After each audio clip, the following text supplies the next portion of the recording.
Bonjour à tous et bienvenue sur les routes de la région Nord-Pas-de-Calais, c'est la route 5962. Vous connaissez le principe maintenant, on se balade pendant une semaine sur un territoire et cette semaine le territoire c'est la Côte d'Opale. Vous allez voir, on va se balader entre le Touquet, Montreuil-sur-Mer, Étaples-sur-Mer, le Cap Blanc-Nez, vous allez voir, ça va être magnifique. Cette semaine avec nous il y a Caroline, il y a Anne-Charlotte, moi c'est Max et on va tout de suite rejoindre Karine Baillet. C'est elle qui va co-animer avec nous l'émission et on est un tout petit peu en retard alors on va se dépêcher. Allez hop, c'est parti.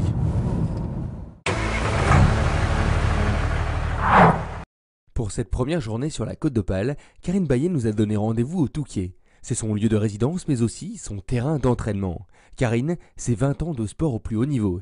Il nous faudrait toute une émission pour parler de son palmarès. Elle a parcouru la planète entière sur les épreuves les plus difficiles et les plus complètes et elle est devenue plusieurs fois vice-championne du monde de raid multisport. C'est elle aussi qui organise le Touquet Raid. Passionnée par le sport extrême, elle est surtout passionnée par les rencontres et le partage. Et c'est le programme qu'elle nous propose cette semaine, rencontrer des gens passionnants. Et pour commencer en douceur, elle nous donne rendez-vous devant une célèbre chocolaterie de la ville. Bon, nous, on est vraiment en retard, alors elle ne nous attend pas pour commencer. Alors Karine, pourquoi tu m'avais donné rendez-vous ici alors Parce que j'avais des chats bleus à acheter et, c'est ça. Alors, et comme j'adore les chats bleus, c'est un bon d'accord. rendez-vous. D'accord, super. Qu'est-ce que c'est que les chats bleus exactement? Alors, ce sont les chocolats du Touquet. Ok. C'est vraiment une institution qui est connue depuis 1912. On a Monsieur Trétel qui est le patron de cette belle enseigne qui va nous D'accord. rejoindre. Voilà, de super bons chocolats à goûter. Eh bien super. Ah ben justement, voilà le directeur. Bonjour. Comment allez-vous? Très bien. Super. Un peu bousculé ce matin. Un peu bousculé? Oui. Alors on est où ici? C'est votre magasin? C'est quoi le chat bleu exactement? C'est une chocolaterie. Voilà. Elle a quoi comme histoire cette chocolaterie? Bah, elle est d'abord ancienne, hein, ça remonte à 1912. Et puis, ça fait un siècle, quoi, tout simplement. Bon. Et comment elle est arrivée ici? Comment elle est arrivée ici? Progressivement. Au début, c'était les demoiselles. Vous avez la représentation là-haut. Les sœurs Rémy, qui étaient deux vieilles demoiselles, qui avaient des persans ou des chartreux. Et les enfants disaient, on va où il y a les chats bleus. Et c'est comme ça que le nom du magasin se perpétue. C'est marrant, c'est une belle histoire ça. Il faut imaginer le Touquet, il y a un siècle. Hein. Il n'y avait pas grand-chose. Des routes tracées à angle droit, une villa à chaque angle, pas partout, du sable. Et après, bon, ça s'est urbanisé. Et le chat bleu s'est installé ici, enfin pas ici exactement, rue Saint-Jean, un peu plus haut. Et c'était une pâtisserie, confiserie, salon de thé. Et ça n'est qu'en 1929 que le chat bleu s'est établi ici, mais essentiellement en confiserie chocolat. Et alors c'est quoi exactement la spécialité du chat bleu? La spécialité, ce qui est spécifique au chat bleu, c'est les bouchées. Les bouchées, on peut proposer 80 sortes en moyenne, des fois plus, des fois un petit peu moins. Et elles sont toutes différentes, bien sûr, sinon il n'y en aurait pas 80. Et puis le chat bleu? Le chat C'est bleu. un de vos préférés. Oui, c'est un de vos préférés, mais ils sont tous bien. Mais oui, il y a le chat bleu qui est notre spécialité numéro 1 maintenant. Progressivement, les gens se sont orientés vers le chat bleu. Que vous avez ici. Il est là, justement. Voilà, le chat bleu. Oui. Bon. Et parlez-nous un petit peu du centenaire. Le centenaire, oui. Pourquoi spécial 1912-2012, on ne l'a pas fait exprès, le chat bleu était là. C'est la commune du Touquet qui fête ses 100 ans en même temps que le chat bleu. Alors, on a créé, faut pas de fausse modestie, j'ai pensé une bouchée qui s'appelle Un siècle, puisqu'il y a un siècle de chocolat au Touquet. Est-ce que vous nous le faites goûter? Bien sûr. Ah, c'est super. C'est pour ça que vous êtes venu. Ah ben c'est uniquement pour ça qu'on est venu. On est obligé de goûter la spécialité de cette année et entre nous, c'est plutôt pas mal. Avant de continuer notre périple touquetois, petit zoom sur la station balnéaire qui fête cette année ses 100 ans. Karine nous emmène ensuite dans un endroit qu'elle affectionne particulièrement, le parc équestre. C'est un immense complexe perdu entre les arbres et la canche dédié au cheval. On a rendez-vous avec Anne, 30 ans qu'elle travaille passionnément ici. Bon alors Karine, maintenant on est où ici? Tu nous as emmené où ici? Alors je vous ai emmené au centre équestre du Touquet. D'accord. Les chevaux, c'est vraiment une activité hyper importante pour le Touquet. beaucoup de gens, beaucoup de touristes viennent Oui, puis la pour ville s'y prête bien, pratiquer. en plus, hein. Voilà, effectivement. Du centre équestre, on peut accéder. Il y a des belles carrières pour l'entraînement, pour tout ce qui est manège et puis dressage et saut d'obstacles. Et ensuite, il y a l'hippodrome qui est une super zone. D'ailleurs, j'adore y courir D'accord. quand il n'y a pas de chevaux. Ok, d'accord. Et puis, on accède facilement à la plage. Donc, les passionnés d'équitation se font vraiment plaisir sur le centre équestre Ah du bah, Touquet. génial. On va voir ça alors. Oui. Et ben c'est parti.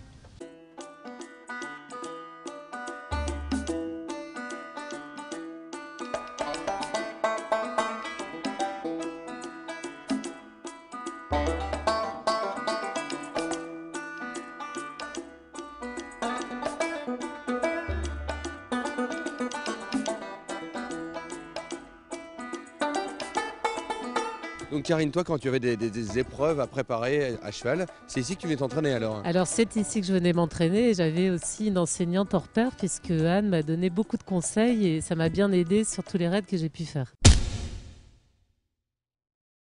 Et alors Anne, il a quoi comme histoire ce grand centre équestre? Il est quand même assez grand, hein. Il est magnifique, c'est vraiment une très très belle installation, une des plus belles structures françaises, parmi les plus belles. Et là, on a eu la chance d'avoir, depuis l'arrivée de M. Fasquelle, une rénovation totale des lieux avec agrandissement. Et c'était vraiment nécessaire et on revient vraiment à nouveau au top niveau maintenant. Bon, et puis vous avez racheté beaucoup de chevaux il y a quelques années? Oui, on a racheté c'est une principalement race des Tinkers, ce sont des Irish Cubs, c'est une race très robuste et très docile qui permet d'emmener des débutants à la plage en toute sécurité. Donc même si les cavaliers ne sont jamais montés, ils peuvent aller se balader accompagnés d'un enseignant qui conseille, qui rassure et découvrir la plage à cheval, ce qui est quand même le rêve de beaucoup de cavaliers. Bon, et j'ai eu l'occasion de faire une balade en calèche aussi dans la ville. Donc oui, ça, oui. c'est une activité aussi qui Tout se à fait. développe de plus en plus. Oui, oui. Parce que c'est une ville agréable donc pour faire du cheval ici. C'est plus le paradis. Moi, je suis là depuis 30 ans et Ah oui. moi, franchement, la plage à cheval, les couleurs d'opale, ce n'est jamais pareil. Il y a des vues plongeantes du haut des dunes là, sur la plage, suivant les marées, les vents, les saisons. C'est toujours différent et c'est toujours aussi magique. Même par tempête, quand on a le sable cinglant, c'est magique.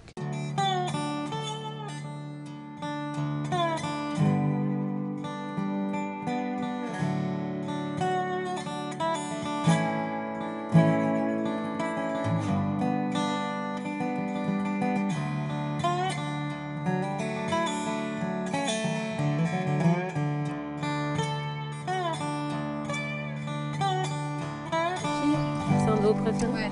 Ouais. Ouais. Pourquoi? Qu'est-ce que vous aimez? Bah, il est gentil avec moi.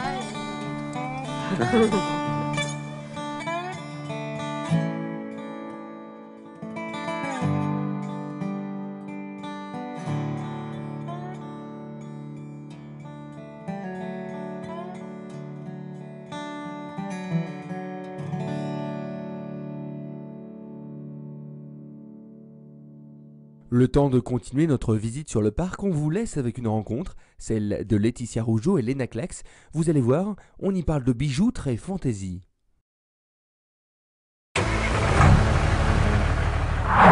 Pendant notre visite, on tombe sur François, c'est le directeur du parc équestre.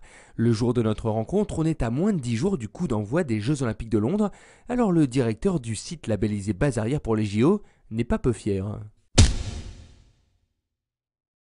Alors donc maintenant Karine, on est ici sur l'hippodrome avec François, le directeur. Directeur heureux, c'est quand même très joli en plus aujourd'hui, on a la chance, on a du ciel bleu.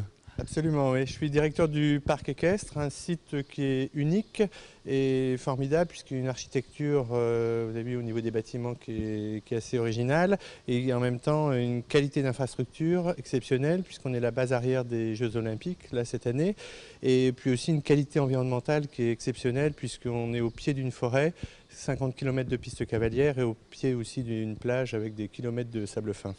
Parle-nous un petit peu justement des Jeux Olympiques. Vous avez accueilli des équipes, c'est une particularité de cette année? Oui, alors on a été sollicité bien par la région, le département, pour accueillir ces équipes en préparation.